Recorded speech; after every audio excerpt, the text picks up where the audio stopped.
টেনশনে আছেন আর নয় টেনশন চলে আসছে সুপার স্লিমিং হার্ব, যেটা খেলে মাত্র 1 মাসে 8 থেকে 10 কেজি ওজন কমবে। আপনাদের সামনে আজকে আমি এটা খেয়ে দেখাবো। এই যে দেখেন, আপনাদের সামনেই খাচ্ছি। এই যে দেখেন ক্যাপসুলটা,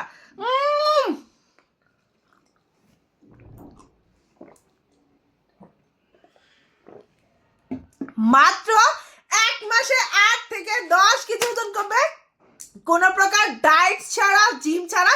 এইটাতে কোনো সাইড এফেক্ট নাই। যাদের অতিরিক্ত প্রেশার হাই সেটা নিয়ন্ত্রণে আনবে, যাদের অতিরিক্ত গ্যাসের সমস্যা সেটাও নিয়ন্ত্রণে আনবে, যাদের হচ্ছে গিয়ে অতিরিক্ত কি বলেন তো ডায়াবেটিক্স সেটাও কিন্তু কন্ট্রোল আনবে এই প্রোডাক্টটা। এটাতে কোনো সাইড এফেক্ট নাই। এটা হচ্ছে থাইল্যান্ডের একটা অর্গানিক প্রোডাক্ট। দেখেন প্রত্যেকটা প্রোডাক্ট কিন্তু অর্গানিক। এটাতে কোনো সাইড এফেক্ট নেই। এটা সবাই ছেলে মেয়ে উভয়ে খেতে পারবেন। 1 মাসে ওজন কমবে 100%। 8 থেকে 10 কেজি, একদম মানি ব্যাগ চ্যালেঞ্জ।